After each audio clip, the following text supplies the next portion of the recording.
Meus amados, vamos estar em oração, iniciarmos esse estudo nessa noite. Amado Pai, que bom, Senhor, que bom mesmo, Pai, que maravilha, por essa oportunidade de estar mais uma vez na Tua casa, Senhor. Deus, que momento precioso de adoração ao Teu santo nome, onde a Tua presença, ela já é, Senhor, derramada em nosso meio, já conseguimos, Pai, sentir esse deleite espiritual, Senhor, que Tu tem derramado sobre a Tua casa, Senhor. Tu tem derramado sobre o Teu povo, sobre a Tua igreja. Pai, muito obrigado, Senhor, por este momento. Agora queremos Te pedir, Senhor, pela reflexão da Tua palavra. O Senhor sabe, Pai, que de nós mesmos, nós não temos nada, Senhor, mas somos dependentes totalmente, absolutamente de Ti, Senhor. Somente o Senhor pode trazer ao nosso coração, Senhor, a Tua palavra, que o meditar, Senhor, do meu coração, que as palavras dos meus lábios, ela possa, Senhor, ser produzida no Teu altar, e que tudo aquilo, Senhor, que for falado nesta noite, que sirva como edificação, que estraga, que venha, Senhor, como um reforço, um renovo para a Tua igreja, para a Tua noiva, Senhor, para esse povo que está se aprontando, que está se arrumando, para que naquele grande dia que Tu vieres buscar a Tua noiva, Senhor, nós possamos estar completamente adornados, possamos estar preparados, santificados pela Tua palavra, Senhor. Essa é a nossa esperança, Pai. Assim nós Te oramos, Te agradecemos, no nome precioso de Jesus. Amém. Amém, meus irmãos. Louvado seja Deus, que alegria podermos darmos essa palavra. Meus irmãos, se você perceber bem a linha do tempo dessa carta de Efésios, que nós já viemos trabalhando com ela, a leitura que o nosso diácono Maico fez, você vai ver que agora Paulo vai estar, parece-nos que Paulo está descendo agora aos porões do ensino que ele agora estava trazendo para aquela igreja. Você observar bem nos capítulos anteriores, ele vai falar no velho homem, na pessoa do velho homem, ele vai falar do novo homem, no despisse de costumes, de cultura, de linguagem. Mas agora, nesse capítulo 5, ele vai descer, ele vai tecer de maneira mais minuciosa do que de fato ele estava querendo falar ou dizer nos capítulos anteriores. E aqui ele vai exatamente trazer, agora ele vai trabalhar com alguns substantivos que parece-nos que Paulo está batendo muito pesado naquela igreja. Parece que Paulo agora está trazendo uma palavra de correção que não seria para aquela igreja, do qual ele passou todo aquele tempo ensinando, doutrinando, amando aquela igreja, sendo amado por aquela igreja. E agora Paulo vai trazer umas palavras que soa aos nossos ouvidos não tanto agradáveis. E quando a gente pensa em uma palavra não ser agradável, a gente vai pensar naquilo que Paulo escreve ao seu filho amado Timóteo, quando ele vai dizer assim: Timóteo, quando você começar a pregar a palavra genuína, quando você começar a pregar o que a palavra de Deus nos ensina, você vai ver, Timóteo, você vai perceber em algumas pessoas que vão estar na igreja, que vai dar comichão nos seus ouvidos, e elas vão começar a se desvencilhar dessa palavra, vão incomodá-las, vão deixá-las confrontadas, se sentindo confrontadas. E esse conselho que Paulo deu a Timóteo, parece-nos, meus irmãos, que é o mesmo que podemos ver, perceber, e nós sermos também essa testemunha ocular de pessoas que, quando são confrontadas com a palavra, pessoas quando são expostas à palavra, parece que elas ficam meio que sem gostar. E aí muitas vezes deixam de vir à igreja, se afastam, procuram ter qualquer outra atividade, ou até para uma comunidade que lhe seja mais flexível, que não traz a realidade da palavra como ela é, que não traz a doutrina bíblica. E aí, meus irmãos, Paulo estava dizendo isso para Timóteo, há 2000 anos atrás Paulo já dizia isso. Parece-nos que a gente está vendo essa realidade hoje, né? Mas vamos adentrar então, meus irmãos, no nosso contexto de hoje, né? Então, o versículo 1, antes de eu entrar nesse versículo, eu queria trazer um comentário lá do primeiro século, que deu sequência alguns séculos depois, mas quando Paulo estava escrevendo essa carta aqui, isso é importante que você tenha esse esclarecimento, que naquela época existia um grupo chamado gnosticismo, que é o motivo de Paulo entrar tão detalhadamente nesse contexto aqui, de pornografia, de tudo isso aqui, é porque a crença desse grupo, dessa filosofia gnóstica, é que o homem, ele é dividido, ele é compreendido na sua existência, no seu ser, em duas partes. A primeira, ela é palpável, física, e a segunda é o espírito, que é o imaterial, que é o invisível. Então, a teoria, a defesa dos gnosticistas, eles dizem que, já que o homem ele tem essa dualidade nele, então aquilo que acontecia com a carne não contaminaria, não prejudicaria o espírito. Ora, com esse entendimento, aquelas pessoas que se converteram ao cristianismo lá naquela igreja em Éfeso, eles vinham com esse entendimento, com esse ensino gnóstico, de que já que eu tenho essa dualidade, aquilo que eu fizer na minha carne não vai interferir no espírito. Então, com essa compreensão, alguns irmãos estavam dentro da igreja de Éfeso, e Paulo, agora escrevendo de forma minuciosa nesse capítulo 5, Paulo vai explicar para eles que na verdade não é bem assim como eles estavam pensando, ou não é bem assim como eles estavam crendo através do gnosticismo. E é por isso que eu disse a vocês, aqui Paulo desce aos porões doutrinário. Aqui Paulo vai tecer nas camadas mais finas do seu ensino, porque aqueles irmãos que estavam naquela igreja ali, tinha alguns que ainda estavam com esse pensamento gnóstico, e Paulo precisava confrontá-los, Paulo precisava refutar esses ensinamentos que alguns irmãos naquela igreja estavam pensando. E aí é onde ele vai tecer algumas palavras que, como eu disse a vocês, parece ser muito pesada. Mas veja, ele vai começar no versículo 1 dizendo: portanto, sejam imitadores de Deus como filhos amados. O 2: e vivam em amor, como também Cristo nos amou e se entregou por nós, como oferta e sacrifício de aroma agradável. Então Paulo inicia nesse versículo 1 e 2, primeiro dizendo que aquela igreja, aqueles irmãos precisavam ser imitadores de Deus. Agora no versículo 3, aí sim, Paulo vai começar agora falando, explicando aquilo que ele na verdade queria falar, que a imoralidade sexual, toda impureza ou avareza, não seja nem sequer mencionada entre vocês, como convém a santos.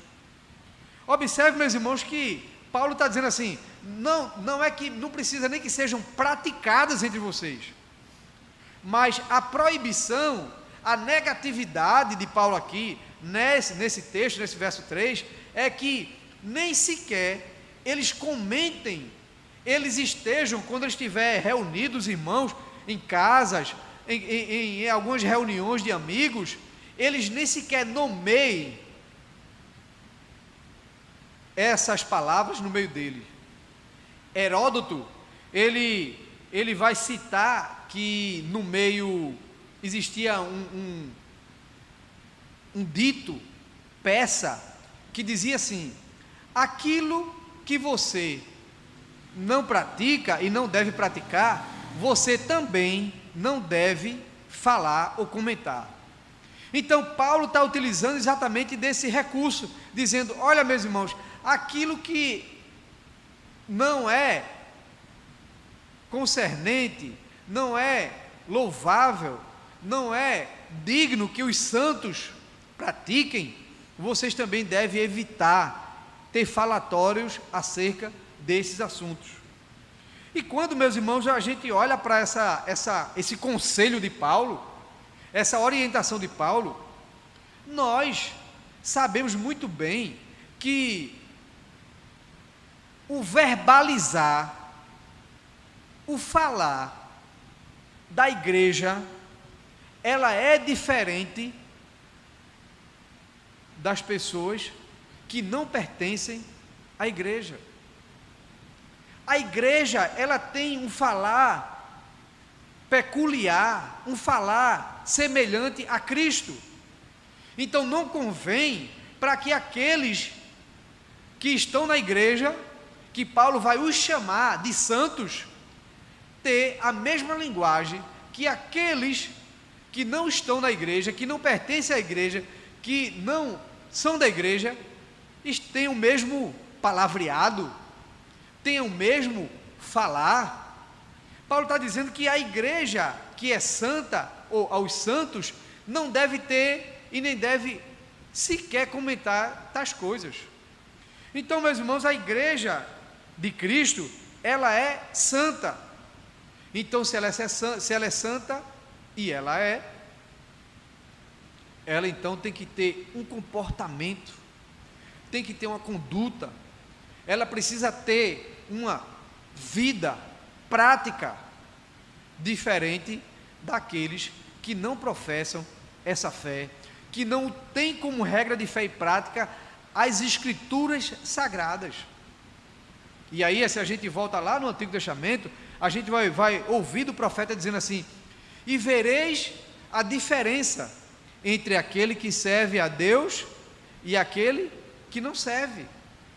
Então Paulo está sendo enfático, e é compreensível em ele dizer que nós que somos a igreja temos um comportamento, conduta, linguagem e tudo diferentemente.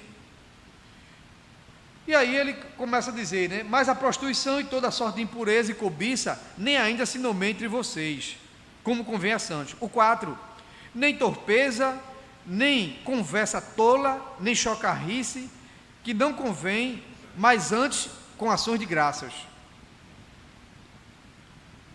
Versículo 5, pois bem sabeis isto, nenhum devasso, impuro, avarento ou igual idólatra tem herança no reino de Cristo.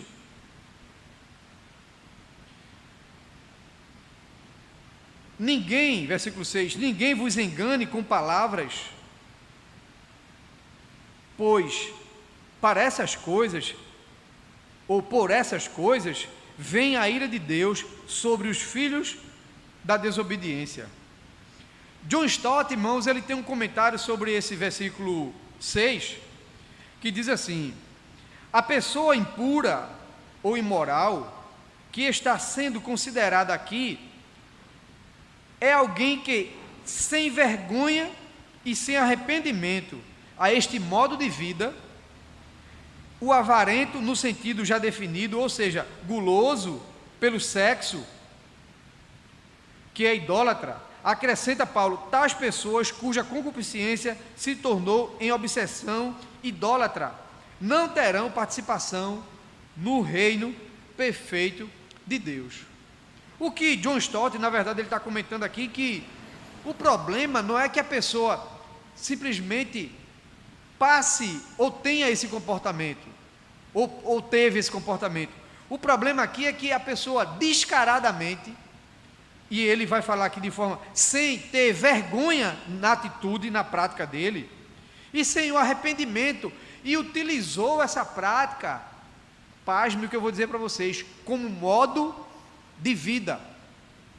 Não é simplesmente porque a pessoa um dia praticou um ato pecado, um ato sexual, mas é porque a pessoa, ela está adotando essa prática como um estilo de vida, e não se arrependendo, porque se arrepender tem perdão. Filhinhos, João vai dizer isso, filhinhos, não pequeis, mas se você pecar, tem um advogado que é Cristo, porque aquele que confessa e deixa, alcança misericórdia. Mas o problema aqui que John Stott está comentando esse verso, é exatamente pelo fato da pessoa ter cometido o ato, estar cometendo o ato como estilo de vida, não se arrepende e nem tem vergonha, e ainda vem para dentro da igreja. Aí, meu amigo, a Bíblia, Paulo não vai alisar, Paulo não vai passar a mão, os apóstolos não vai passar a mão do pecado, mas vai repreender o pecado veementemente, que é o que John Stott está comentando aqui. Esses idólatras, esses que tais coisas praticam, eles jamais entrarão no reino de Deus.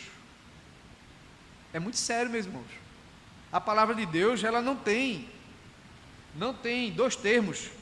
E para esse verso, eu queria ler com vocês Romanos 1, capítulo 1, versículo 24. Romanos capítulo 1, verso 24. Pelo que também Deus os entregou às concupiscências do seu coração, a imundícia, para desonrarem o seu corpo entre si. Observe que Paulo está dizendo assim, olha, depois que essa pessoa cometeu tal pecado, e essa pessoa vive nessa prática, ele agora tomou como estilo de vida, Deus então entrega, o texto está dizendo ali bem claro, pelo que também Deus os entregou, ou seja, Deus abriu de mão, Deus agora não está mais enviando o seu Espírito, que convence o homem do pecado, da justiça e do juízo, porque essa pessoa, pela dureza do coração, ela está resistindo à vontade de Deus, ela está resistindo à vontade do Espírito Santo. É como que Apocalipse 3:20, lembra? Eis que estou à porta e bato.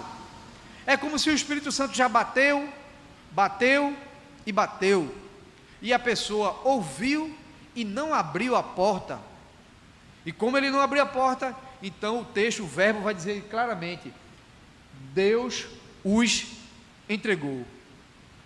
Então, meus irmãos, o estilo de vida que essas pessoas têm, como se fosse normal, é comum.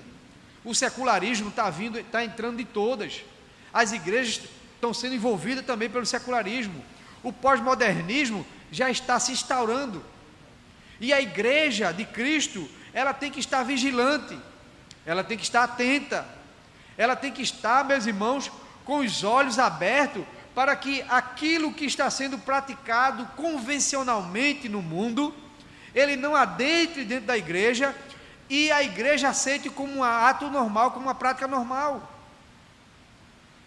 Era isso que Paulo estava repreendendo aqui a igreja. Por isso que eu disse a vocês, aqui nesse capítulo 5, Paulo desce lá nos porões, lá nos lugares mais obscuros, e Paulo então vai continuar dizendo, vamos para o versículo 7, portanto não sejais participantes com eles.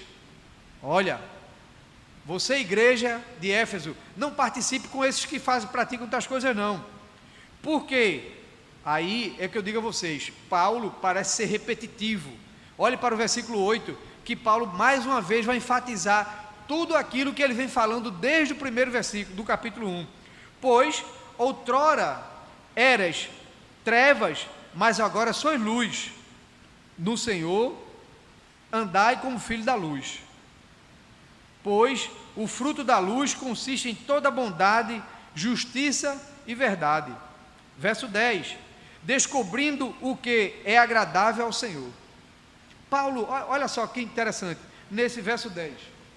Aprovando o que é agradável ao Senhor. Na Almeida atualizada, ele diz assim, aprovando. Ou seja, você precisa aprovar aquilo que sabe que é da vontade de Deus. E aí, se vai aprovar aquilo que é da vontade de Deus, então automaticamente vai reprovar aquilo que não é da vontade de Deus.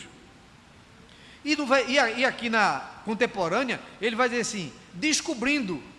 Descobrir é como se a mesa que está aqui forrada com essa toalha, e a gente chegasse nessa mesa e levantasse para ver o que tem embaixo.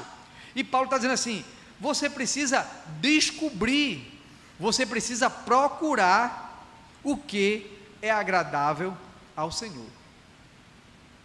Meus irmãos, vamos tomar esse conselho para nós.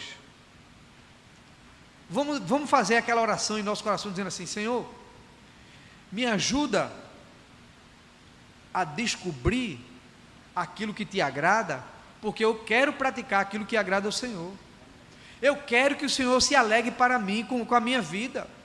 Eu quero que o Senhor olhe para mim e diga assim, como disse com Jesus, lembra lá no batismo, quando João estava batizando Jesus no Jordão, ouve-se uma voz do céu que disse assim, esse é o meu filho em quem eu me comprazo.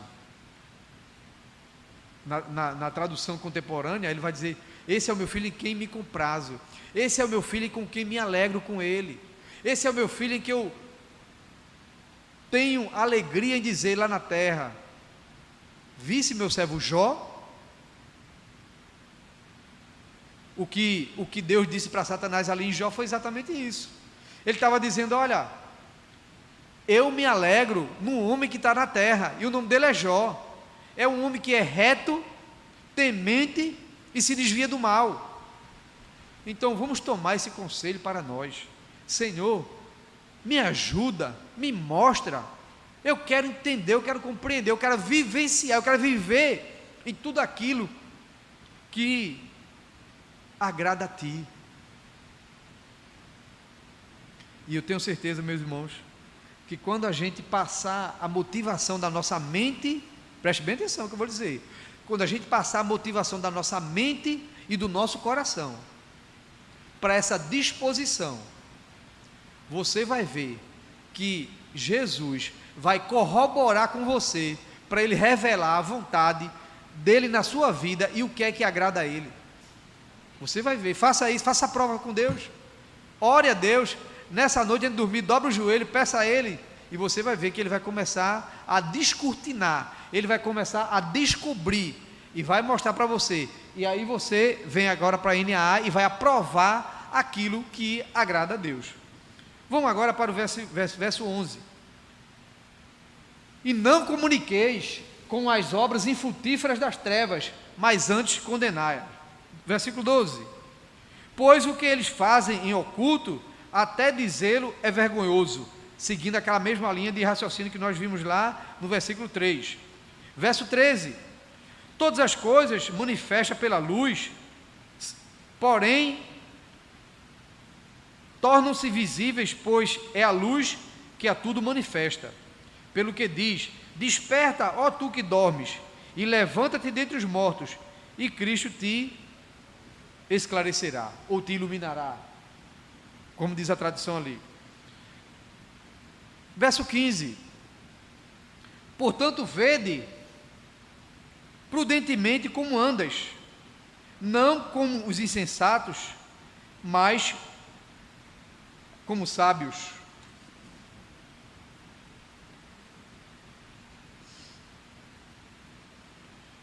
Aproveitando bem cada oportunidade, porque os dias são maus. Pelo que não sejais insensato, mas entendei qual seja a vontade do Senhor. Agora, a gente vai trabalhar esse versículo 18. E não vos embriagueis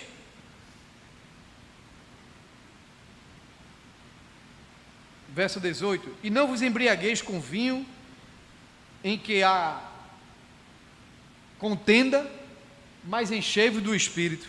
Aquela igreja lá, como vocês sabem, nós falamos isso aqui lá na introdução, era uma igreja que era numa cidade cosmopolita, então havia muito comércios, então existia muitos negociantes, e em seus períodos de lazer, quando eles se encontravam, eles utilizavam o vinho, bebiam muito vinho, como uma forma de se alegrar. E aí Paulo, sabendo que tinha irmãos que saíram desse ambiente, Paulo vai dizer para eles: olha, aquela vida em que as pessoas se encontravam e se enchiam de vinho, e se embriagavam com vinho, como se o vinho fosse exatamente a importância maior de alegria. Aí Paulo vai dizer assim: olha, você não, aqui na igreja, vocês não devem se embriagar com vinho, mas vocês devem se encher do Espírito Santo. Em outra tradução vai dizer que o vinho vai trazer contendas, enquanto que o Espírito vai lhe trazer alegria. Elionai Cabral tem esse comentário também sobre esse verso 18. Os pagãos encontravam sua felicidade enchendo-se de vinho, dos prazeres mundanos. O cristão vai na contramão e ele encontra sua felicidade no fato de estar cheio do Espírito Santo. Versículo 19: falando entre vós com salmos e hinos e cânticos espirituais, cantando e salmodiando no vosso coração. Agora, irmãos, esse verso aqui, 19, Paulo agora vai trazer o que é que, já que ele, de uma forma indireta, ele proibiu os irmãos do que falar, lá nos versículos anteriores, ele agora vai dizer o que é que os irmãos têm que fazer, têm que falar. Irmãos, quando vocês, verso 19, né? Quando vocês se reunirem, olha o que é que deve ter entre os irmãos: falando entre vós com salmos, hinos e cânticos espirituais, cantando, salmodiando ao Senhor no vosso coração. Então, a receita que Paulo está dando para aquela igreja em Éfeso é exatamente essa. Quando vocês se reunirem, que não seja para haver entre vós contenda, fofoca, como diz aqui no linguajar, mimimi, mas que vocês, quando se reunirem, que tenha salmo no meio de vocês, que alguém cante, que alguém ore, que alguém cite um texto, um bíblico, que comente sobre isso. Então, vocês fazendo isso, vocês vão estar alegrando o coração do Pai, vocês vão estar fazendo a vontade de Deus, já que nos versículos anteriores houve proibição de falar no que eles não deviam falar. Agora Paulo está dizendo aqui, o que é que vocês devem falar no meio de vós? É salmodiando, é cantando, é louvores, é hinos ao Senhor. E aí, para reforçar esse verso 19, a gente vai ler Colossenses capítulo 3, versículo 16 e 17. Colossenses capítulo 3. Olha o que aqui Paulo vai dizer aí: a palavra de Cristo habite em vós abundantemente, em toda sabedoria, ensinando-vos e ademostrando-vos uns aos outros. Agora, ademostrando com o quê? Com salmos, com hinos e cânticos espirituais, cantando ao Senhor com graça em vosso coração. Agora, se você olhar lá no início, você vai ver que ele diz assim: a palavra de Cristo habita em vós de forma abundante. E o que é abundar? É algo que já chegou no limite de cheio e agora está já se derramando. seja abundante. Mas abundante de quê? O abundante aqui não é de estar falando do próximo, não é de murmuração, não é de caluniação, não é de chocarrice, mas ele está dizendo assim, que a palavra de Cristo habita em vós abundantemente. Irmãos, quando a igreja compreender e aceitar esse conselho de Paulo, você vai ver que a igreja ela vai viver sendo dominada, cheia do Espírito Santo de Deus. Porque ele está dizendo assim, que habita em vocês abundantemente. Hebreus, capítulo 13, verso 15, vai dizer, portanto, ofereçam sempre por ele, a Deus, sacrifício de louvor, isto é, frutos dos lábios que confessam o seu nome. Então você vê que, contrariamente aos primeiros versículos que Paulo disse, vocês são proibidos de falar isso, isso e isso, mas agora vocês devem ter isso nos lábios de vocês, vocês devem ter isso na vida de vocês, vocês devem ter o coração cheio, dominado por isso, que a palavra habite, que o seu coração transborde de alegria, que abunde dessa felicidade, com salmos, com cânticos, com hinos de louvores ao Senhor. Era isso que Paulo estava exortando aquela igreja. Verso 20, dando sempre graças a Deus, por tudo, a nosso Deus Pai, em nome do nosso Senhor Jesus Cristo. Verso 21, para a gente encerrar, que termina aqui a perícope. Sujeitem-se uns aos outros no temor de Cristo. William Barclay, no seu comentário do Novo Testamento, ele escreveu as seguintes palavras: a igreja primitiva era uma igreja em que os cristãos se honravam e respeitavam mutualmente. Paulo dá razão para que esta honra e respeito mútuos era porque reverenciavam a Cristo. Então, Barclay, quando vai comentar esse versículo 21, ele vai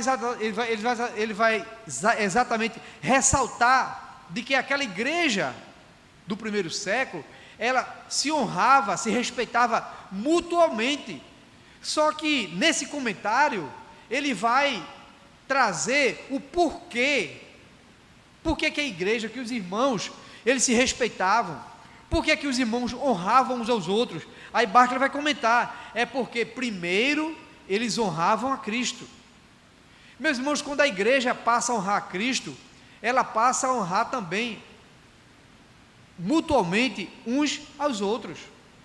Quando você vê alguém desonrando um ao outro, é porque primeiro ele já desonrou a Cristo.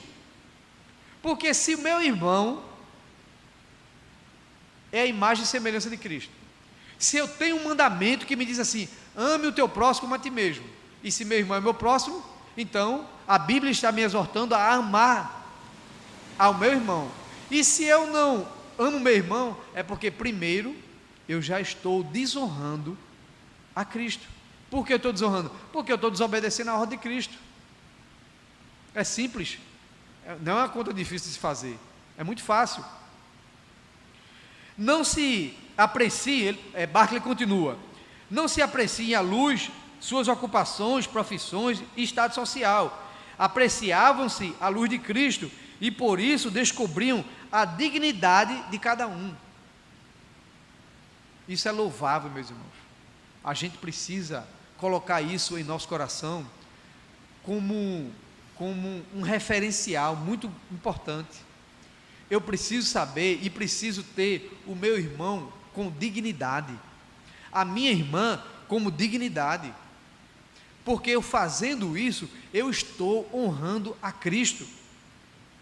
E se respeitavam e honravam mutuamente com muita facilidade, ou seja, os irmãos daquela igreja, eles não tinham dificuldade em honrar o irmão, porque eles tinham facilidade de honrar a Cristo, e quando se honra a Cristo, também honra ao irmão. Então, meus irmãos, esse verso 19 nos traz exatamente essa alusão esse reforço, essa lembrança para nós. Aí o versículo 20: dando sempre graças a Deus por tudo, a nosso Deus e Pai, em nome do nosso Senhor Jesus Cristo. Aí o verso 21, o nosso diácono não leu, mas essa perícope, ela se completa, concluindo o verso 21. Sujeitando-vos uns aos outros no temor de Cristo. Então, na hora que eu consigo obedecer a Deus, na hora que eu consigo amar o meu próximo, eu não vou ter dificuldade de sujeitar ao meu irmão